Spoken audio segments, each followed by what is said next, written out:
ನಮಸ್ಕಾರ ವೀಕ್ಷಕರೇ, ಅಶ್ವಮಂದಿರಕ್ಕೆ ಸ್ವಾಗತ. ನಾನು ಮಂಜರಿ ಹೊಂಬಾಳಿ. ಭಾರತೀಯ ಹಬ್ಬಗಳು, ನಮ್ಮ ಸನಾತನ ಧರ್ಮದ ಆಚರಣೆಗಳು ಅನೇಕ. ಪ್ರತಿ ಮಾಸದಲ್ಲೂ ವಿಶೇಷವಾದಂತಹ ದಿನಗಳನ್ನು ಆಚರಣೆ ಮಾಡ್ತಾ ಬಂದಿದ್ದೇವೆ. ನಮ್ಮ ಸನಾತನ ಧರ್ಮದವರು ಪ್ರತಿ ವಸ್ತುವಿಗೂ, ಪ್ರತಿ ಪ್ರಕೃತಿಯ ಕಣಕ್ಕೂ ಸಹ ಅದರದ್ದೇ ಆದ ಬೆಲೆಯನ್ನು ನೀಡಿದ್ದಾರೆ. ಅಂಥದ್ರಲ್ಲಿ ಇವತ್ತು ವಿಶೇಷವಾಗಿ ನಾವು ನೂಲು ಹುಣ್ಣಿಮೆಯ ಬಗ್ಗೆ ಮಾತಾಡ್ತಾ ಇದ್ದೇವೆ. ಹೆಸರೇ ಹೇಳುವಂತೆ ಇದು ನೂಲನ್ನ, ದಾರವನ್ನ, ಬಟ್ಟೆಯಲ್ಲಿರುವಂತಹ ಆ ಒಂದು ಎಳೆಯನ್ನ ಸಂಕೇತಿಸುವಂತಹ ಹಬ್ಬ. ನೂಲು ಹುಣ್ಣಿಮೆಯಲ್ಲಿ ಮುಖ್ಯವಾಗಿ ಅಧಿಕಾರ ಇರುವಂಥವರು ವೈದಿಕರು ಜನಿವಾರವನ್ನ ಧರಿಸ್ತಾರೆ, ಯಜ್ಞೋಪವೀತನ್ನ ಧಾರಣೆ ಮಾಡ್ತಾರೆ. ಇದನ್ನ ವಿಶೇಷವಾಗಿ ಉಪಕರ್ಮ ಅಂತಾನೆ ಕರಿತೀವಿ. ಈ ಉಪಕರ್ಮಕ್ಕಿರುವಂತಹ ಮಹತ್ವವೇನು, ಯಾಕೆ ಇದನ್ನ ಆಚರಣೆ ಮಾಡ್ತಾರೆ, ಈ ದಿನವೇ ಯಾಕೆ ಇದರ ಒಂದು ವಿಶೇಷವಾದಂತಹ ಆಚರಣೆ ನಡೀತದೆ, ಈ ಎಲ್ಲ ಮಾಹಿತಿಯನ್ನ ನೀಡಲಿಕ್ಕೆ ಖ್ಯಾತ ಜ್ಯೋತಿಷಿಗಳು, ಧಾರ್ಮಿಕ ಆಧ್ಯಾತ್ಮಿಕ ಚಿಂತಕರು ಶ್ರೀ ವೆಂಕಟರಮಣ ಭಟ್ ಗುರೂಜಿಯವರು ನಮ್ಮೊಟ್ಟಿಗಿದ್ದಾರೆ. ಅವರನ್ನ ಕಾರ್ಯಕ್ರಮಕ್ಕೆ ಸ್ವಾಗತಿಸೋಣ.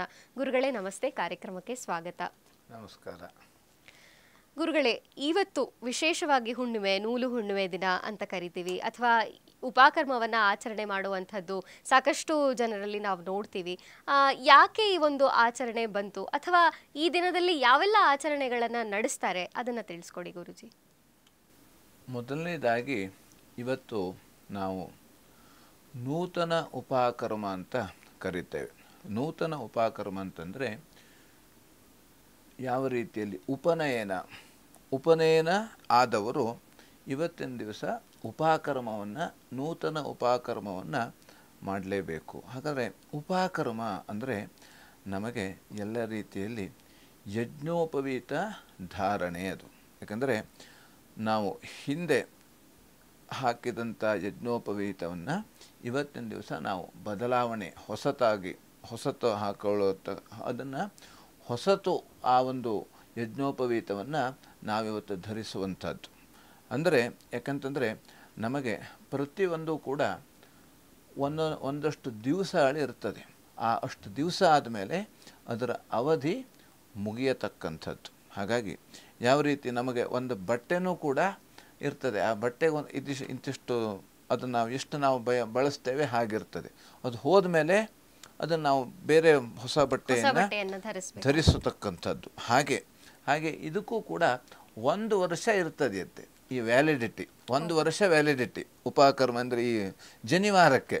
ಆ 1 ವರ್ಷ ಆದ ನಂತರ ಅದು ಮತ್ತೆ ಹಳೆತಾಗೋಯ್ತು ಅದು. ಹಾಗಾಗಿ ಅದನ್ನು ನಾವು ಬದಲಾವಣೆ ಮಾಡಿಕೊಳ್ಳೇಬೇಕು. ಉಪನಯನ ಆದವರು ಅದು.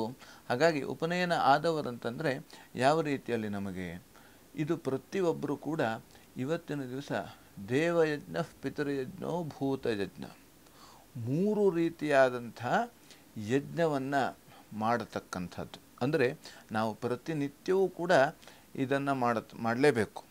ಅದರಲ್ಲಿ ಇವತ್ತಿನ ದಿವಸ ಆದರೂ ಕೂಡ ನಾವು ಮಾಡಲೇಬೇಕು. ಯಾಕೆಂದರೆ ಮೊದಲನೇದಾಗಿ ಬ್ರಹ್ಮಯಜ್ಞ ಅಂತ ನಾವು ಕರಿತೇವೆ.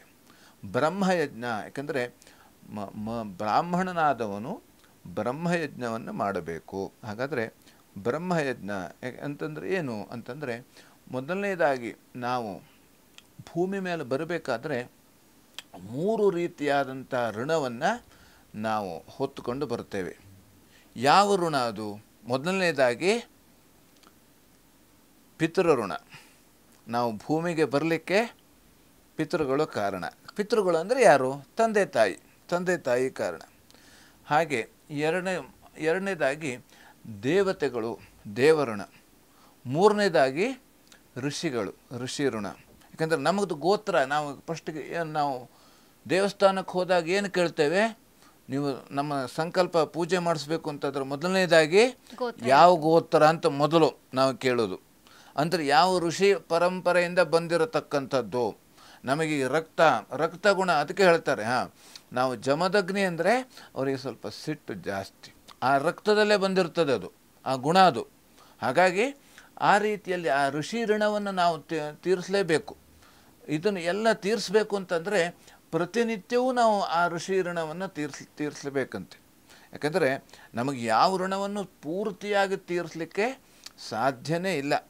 ನಾವು ಎಷ್ಟು ಕೋಟಿ ಜನ್ಮ ಹೊತ್ತು ಬಂದರೂ ಕೂಡ ಆ ಋಷಿ ಋಣವನ್ನು ಇರ್ಬೋದು, ಅಥವಾ ಪಿತೃಋಣ ಇರ್ಬೋದು, ಅಥವಾ ದೇವಋಣ ಇರ್ಬೋದು, ಅದನ್ನು ನಮಗೆ ತೀರಿಸಲಿಕ್ಕೆ ಸಾಧ್ಯನೇ ಆಗೋದಿಲ್ಲ. ಆದರೆ ಅದಕ್ಕಾಗಿ ಯಾರು ಬ್ರಹ್ಮಜ್ಞಾನಿ ಆಗ್ತಾರೋ ಅವಾಗ ಅವನಿಗೆ ಯಾವುದೇ ರೀತಿಯಾದಂಥ ಋಣ ಇರೋದಿಲ್ಲ, ಅವನಿಗೆ ಬಂಧನದಿಂದ ಮುಕ್ತ ಹೊಂದ್ತಾನೆ. ಅಲ್ಲಿವರೆಗೆ ಇದನ್ನೆಲ್ಲ ಮಾಡಲೇಬೇಕು. ಹಾಗಾಗಿ ಮೊದಲನೇದಾಗಿ ನಮಗೆ ಪಿತೃಋಣ ಹೇಳತಕ್ಕಂಥದ್ದು ಇರತಕ್ಕಂಥದ್ದು. ಆ ಪಿತೃಋಣವನ್ನು ಯಾವ ರೀತಿಯಲ್ಲಿ ತೀರಿಸಬೇಕು ಅಂತಂದರೆ ಪಿತೃ ತರ್ಪಣ ಇರಬಹುದು ಅಥವಾ ಪಿಂಡ ಪ್ರದಾನ ಇರಬಹುದು. ಅದರಿಂದ ನಮಗೆ ಆ ಪಿತೃಋಣ ಹೇಳತಕ್ಕಂಥದ್ದು ತೀರಿಸತಕ್ಕಂಥದ್ದು. ಇನ್ನು ಈ ಉಪಕರ್ಮವನ್ನ ಯಾರು ಮಾಡಬೇಕು, ಯಾಕೆ ಮಾಡ್ತಾರೆ? ಉಪಕರ್ಮವನ್ನು ಅದು ಅಂದರೆ ಯಾರು ಮಾಡ್ತಕ್ಕಂಥದ್ದು, ಯಾರಿಗೆ ಯಜ್ಞೋಪವೀತ ಧಾರಣೆ ಅಥವಾ ಉಪನಯನ ಆಗಿದೆಯೋ, ಉಪನಯನ ಆದವರು ಉಪಕರ್ಮವನ್ನು ಮಾಡತಕ್ಕಂಥದ್ದು. ಯಾಕಂದರೆ ಅದಕ್ಕೆ ಉಪನಯನ ಆದಮೇಲೆ ಅವರಿಗೆ ಎಲ್ಲ ರೀತಿಯಾದಂಥ ಕರ್ಮವನ್ನು ಮಾಡಲಿಕ್ಕೆ ಅಧಿಕಾರ ಬರತಕ್ಕಂಥದ್ದು. ದ್ವಿಜತ್ವ ಸಿದ್ಧ್ಯರ್ಥಂ ಉಪನಯನ ಹೋಮಂಕರಿಸ್ಯೆ, ಉಪನಯನಾಖ್ಯಂ ಕರ್ಮ ಕರಿಷ್ಯೆ ಅಂತ ಸಂಕಲ್ಪದಲ್ಲಿ ನಾವು ಹೇಳ್ತೇವೆ. ದ್ವಿಜತ್ವ ಅಂದರೆ ಅವನು ಬ್ರಹ್ಮಜ್ಞಾನಿ ಆಗಲಿಕ್ಕೆ ಅವನು ಅರ್ಹನಾದವನು, ಬ್ರಹ್ಮಜ್ಞಾನಿ ಆಗಬೇಕು ಅಂತ ಅರ್ಥ. ದ್ವಿಜತ್ವ ಅಂದರೆ ಈಗ ನಾವು ಬ್ರಾಹ್ಮಣ ಅಂತ ಕರಿತೇವೆ.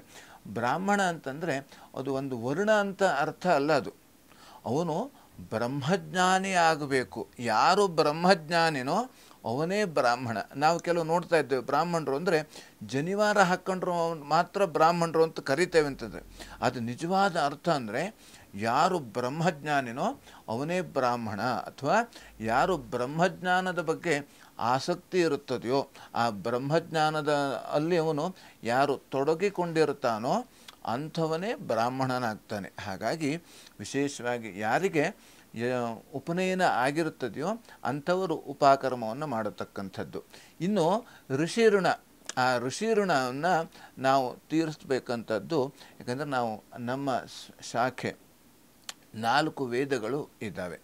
ಋಗ್ವೇದ, ಯಜುರ್ವೇದ, ಸಾಮವೇದ, ಅಥರ್ವಣ ವೇದ. ಅದರ ಆ ವೇದವನ್ನು ನಾವು ಪಠಿಸುವುದರ ಮೂಲಕವಾಗಿ ಅದಕ್ಕೆ ವೇದಾಧ್ಯಯನದ ಮೂಲಕವಾಗಿ ನಮಗೆ ಆ ಋಷಿಋಣವನ್ನು ನಾವು ಸ್ವಲ್ಪ ಮಟ್ಟಿಗೆ ತೀರಿಸ್ಬೋದು. ಅದು ಪೂರ್ತಿ ಆಗೋದಿಲ್ಲ. ಅದು ಓದ್ಬಿಟ್ರಷ್ಟೇ ಸಾಧ್ಯ ಇಲ್ಲ. ಓದಿ ಅದರ ಅರ್ಥ ತಿಳ್ಕೊಂಡು ಅದರ ಆಚರಣೆ ಮಾಡಬೇಕು. ಆವಾಗ ನಮಗೆ ಅದರಿಂದ ಮುಕ್ತರಾಗಲಿಕ್ಕೆ, ಋಣದಿಂದ ಮುಕ್ತ ಆಗಲಿಕ್ಕೆ ಸಾಧ್ಯ. ಇನ್ನೊಂದು ದೇವಋಣ ನಾವು ನಿನ್ನೆ ಅಷ್ಟೇ ನಾವು ವರಮಹಾಲಕ್ಷ್ಮಿ ಪೂಜೆಯನ್ನು ಮಾಡಿ ಆಯಿತು. ಹಾಗೆ ಇನ್ನು ಗಣೇಶ ಚತುರ್ಥಿ ಎಲ್ಲ ಪೂಜೆ ಈ ಶ್ರಾವಣ ಮಾಸದಲ್ಲಿ ಕೃಷ್ಣಾಷ್ಟಮಿ, ಗಣೇಶ ಚತುರ್ಥಿ ಇದೆಲ್ಲ ಮುಂದೆ ಬರತಕ್ಕಂಥದ್ದು. ಹಾಗಾಗಿ ಆ ದೇವತೆಗಳ ಪೂಜೆಯನ್ನು ಮಾಡುವುದರ ಮೂಲಕವಾಗಿ ಅಥವಾ ಅತಿಥಿ ಅಭ್ಯಾಗತರ ಸೇವೆಯನ್ನು ಮಾಡುವುದರ ಮೂಲಕವಾಗಿ ನಾವು ದೇವಋಣವನ್ನು ನಾವು ತೀರಿಸಬಹುದು. ಹಾಗಾಗಿ ಇನ್ನು ನಾವು ಹೇಳ್ತಾ ಹೋದರೆ ಇನ್ನೂ ತುಂಬ ವಿಷಯಗಳು ಜಾಸ್ತಿಯಾಗಿ ಇದ್ದಾವೆ. ಆದರೆ ಅದಕ್ಕೆ ಸಮಯಾವಕಾಶ ಸ್ವಲ್ಪ ಕಡಿಮೆ ಇದೆ. ಅದನ್ನು ನಾವು ಮುಂದೆ ಸಮಯ ಸಿಕ್ಕಾಗ ಅದರ ಬಗ್ಗೆ ಮಾತಾಡೋಣ. ಈ ಒಂದು ವಿಶೇಷ ದಿನದ ಬಗ್ಗೆ ಸಾಕಷ್ಟು ಮಾಹಿತಿಯನ್ನು ನಮ್ಮ ವೀಕ್ಷಕರಿಗೆ ತಿಳಿಸಿದ್ದೀರಿ ಗುರುಗಳೇ, ಧನ್ಯವಾದಗಳು. ಲೋಕಾಃ ಸಮಸ್ತಃ ಸುಖಿನೋ ಭವಂತು, ಸಮಸ್ತ ಸನ್ಮಂಗಳಾನಿ ಭವಂತು. ವೀಕ್ಷಕರೇ, ಇದಾಗಿತ್ತು ಈ ಹೊತ್ತಿನ ವಿಶೇಷ. ನೋಡ್ತಾ ಇರಿ ಅಶ್ವಮಂದಿರ.